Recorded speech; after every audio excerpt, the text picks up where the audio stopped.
Sadaqallah al-Azim means the truth of Allah the Great. He only ever speaks truth. And I wanted to talk about how I don't talk about science anymore. I really am more interested in faith and the knowledge of faith, and it's very scientific itself by itself. And in fact, fractal gear field theory, which I talk about a lot, I was validated throughout the whole process of developing that. I was validated by the Quran and the Hadith. So I didn't want to talk all about Quran and Hadith, but I'm going to talk about it right now. There's a verse in Quran that affected me a lot at a time when I was troubled with fractal gear field theory. It said, خُلِقَ الْإِنسَانَ مِنْ عَجَلٍ. خُلِقَ الْإِنسَانَ مِنْ عَجَلٍ. Ajal is a word that means to be in a hurry, but it also is the word used for wheel. So people hear it nowadays, they know it, modern Arabic, they say God created man from wheels, right? But they say no, it doesn't mean that. It means ajulan. Ajulan is the adjective form of that. So it's not actually a noun form. But I said, no, it doesn't mean that. You're wrong. Because there's another verse in the Quran that says, خُلِقَ الْإِنسَانَ عَجُولًا. Then there's another, then I'm talking about the verse that says, خُلِقَ الْإِنسَانَ مِنْ عَجَلٍ. So, here's a noun. So the first one, خُلِقَ الْإِنسَانَ عَجُولًا, man was created in a ajulan way, in a hurry. So, because a wheel is always in a hurry. It never wants to stop and stay where it's at. It's always in a hurry to change and keep moving. So it's always in a hurry. That's why wheels mean the same as being in a hurry. So I debated with people. I said, no, that verse, خُلِقَ الْإِنسَانَ مِنْ عَجَلٍ, it's the way it's written, the actual words, the way it's written. So this noun was created from this noun. Man is a noun. Okay? Man is created from ajulan. خُلِقَ الْإِنسَانَ عَجُولًا. خُلِقَ الْإِنسَانَ مِنْ عَجَلٍ. From. Min means from. So that's emphasizing further that it's a noun. So it said that man was made from wheels. So I'm working with fractal gears, fractal wheel. Basically the first human to invent the wheel. That verse affected me a lot. I think I fainted and passed out. Because that was at a time when I was thinking I should stop. It's too much. But the Quran is telling me. The Quran is giving me the answers. So that's what I want people to know, that the Quran developed this theory that none of your scientists could ever come up with. And like David fought Goliath at age 12, I also solved it at age 12. And I tell people that, David, I know special knowledge I have. Some people have this kind of special knowledge. They got a name for this kind of knowledge.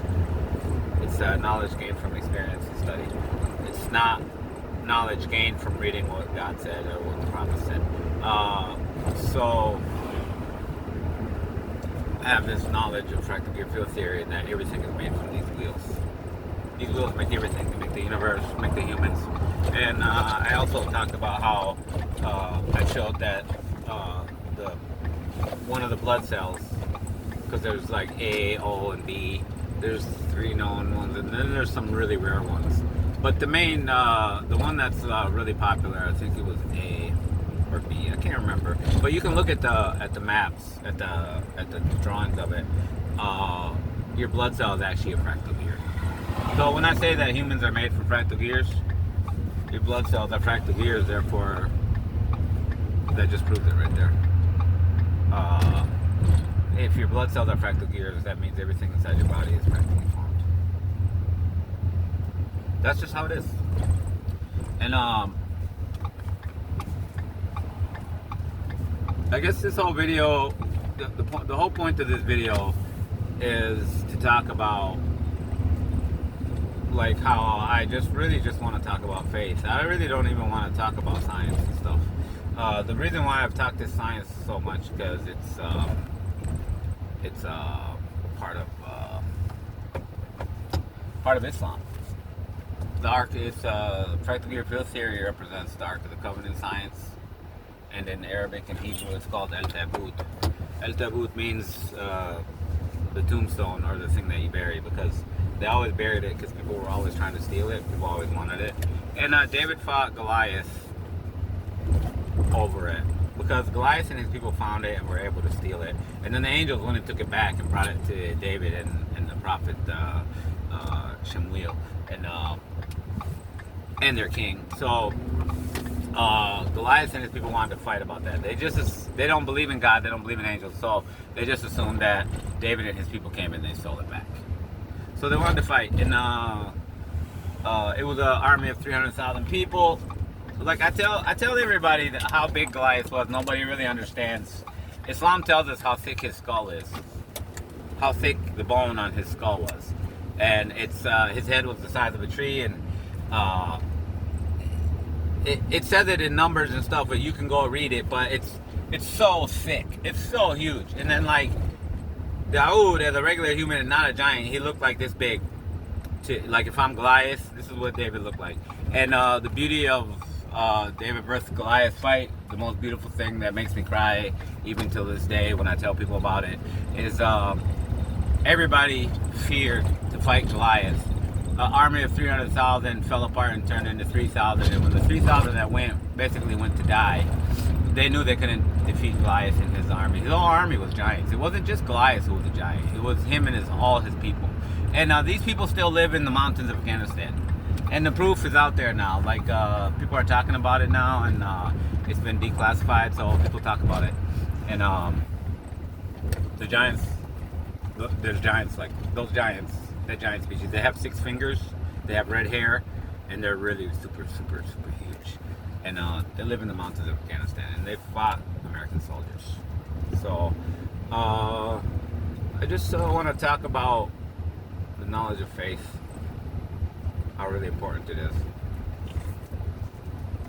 So that's all I want to talk about. And I don't really even want to talk about science. Like when I did fractal gear field theory, I gave out the fractal gears, and that was like the most easiest way to compress all the scientific knowledge I've come up with on fractal gear field theory into a geometry that can be mathematically described. And so the whole science can come together just by you knowing that shape. So I was telling people the Juno mission went to Jupiter and took pictures of Jupiter. And I wish I had a fractal gear here, but on the tip, the peak of the fractal gear, it's really tight. Like, it's always tighter on the peaks, on the north and south poles. So I made some predictions that came true. I said when you go to the big planets like Jupiter, you will find the shape of fractal gears up on the poles when you look in the infrared. It'll be visible in the infrared light. So basically, they went to Jupiter, they did the Juno mission just to check what I'm saying. Just to see if I'm crazy, if I'm right. And they did find exactly that. They found the top part of the fractal gear shape on top of the planet. And they said, nobody has explained this. This breaks all of modern physics. We have no explanation for this. We don't know what this is. And obviously, like, they're keeping me suppressed because this is the way scientists work. Modern scientists are actually selfish, greedy people. And like, read the book Plastic Fantastic, or Fantastic Plastic, written by Michio Kaku, about how scientists make up science just to like spread their own glory and stuff. They found that. And then I told them, I also figured out that there has to be emissions at the poles of planets, particle emissions, because it's really tight up there. So particles can't live in that tightness. It's too tight. The fractal form is the tightest on the poles, south and north. So, and this is why all planets do like this. So we have one planet that doesn't go like this. It rotates like this. It might not have its fractal forms. That's why its rotation is different than all the other planets. Because if the fractal forms exist, they affect each other. They influence each other. And then the other thing I said that there'll be particle emissions at the poles of planets. They went and checked on the poles of Earth because that's all they could check right now, and they did find that. So that makes me a historic scientist. That's not the only predictions I made that came true. So Einstein made one prediction. He himself went and proved it correct. After he proved it correct, his science is correct. Everything is correct. Boom, boom, boom, boom, boom. So what they've done is they've proved my science correct, but they don't want to mention my name. They don't want people to know who I am because I'm Islamic and there's so much Islamic hate. And there's no reason for Islamic hate. Muslims are commanded to do good to everyone, for everyone, and they will get rewarded for that. So, for example, you're not a true Muslim if you eat to your full while your neighbor is starving and he has no food. You're not a real believer. A real believer would automatically go help his neighbor, give his neighbor food. I have food. He doesn't. He can't afford it. So I'm gonna go give him some food. So, like when you read the commands of Islam, they're all excellent. None of it is bad. Nobody has anything to complain about Muslim people, except that it's so good that we end up ruling the world. We end up smarter than you. Like I'm born smarter than everybody in America, and they've already proven that. But I already knew it since I was a little kid. I told people when I came into kindergarten, I could read English and read Arabic and speak it and speak both languages. And I was only in kindergarten. I was only 5 years old. I could read better than the teacher and all the students. And my first day in school in America, I just thought everybody here is stupid. There's no smart people here. And now I see how they treat Islam. They fail to understand that it makes everything better. It makes people act right. It makes people like help each other, do good to each other, and stuff like that. So there's nothing bad about Islam. Why are you attacking Islam? Because it's just too good. Like if it's producing me smarter than everybody in America, imagine what the rest of them are like. And then you want to go fight them. And then they have fractal gear field theory technology now. They have the technology now. You can't just fight people anymore. Like, pretty much fighting in the world is, for the most part, done. Because, a lot of people don't know that a nuclear war, if a nuclear war happened, it would delete, like, 72% of all human beings in 3 days. In only 3 days. And I told some people this. They said, no, it's more than that. They've seen studies. They said, no, it's more than that. A worldwide nuclear war would destroy almost everybody on Earth. And then I'm the first person to explain that you have to rebuild the pyramids. The pyramids are anti-nuke systems because the ancient people had nukes. They went to the moon. They went to a planet 1,000 light years away. They had all the technology you don't have, and they had nuclear weapons. And then they figured out how to do free wireless energy, which controls the magnetic field around it on the Earth. So people who don't know, when they go test nuclear weapons, they go check the magnetic field in the test location. They have to, because if the magnetic field isn't right, then the bomb cannot explode. So this is what pyramids do. They annihilate nuclear war. So as humans, we need to now start building the pyramids everywhere. And the pyramids were everywhere all over the world. And we need to start building them and abolish this nuclear threat. Just abolish it. But like the big thing why they don't want to do that is because such pyramids would give free energy to everyone and literally would bankrupt every energy company in the world, possibly predicted.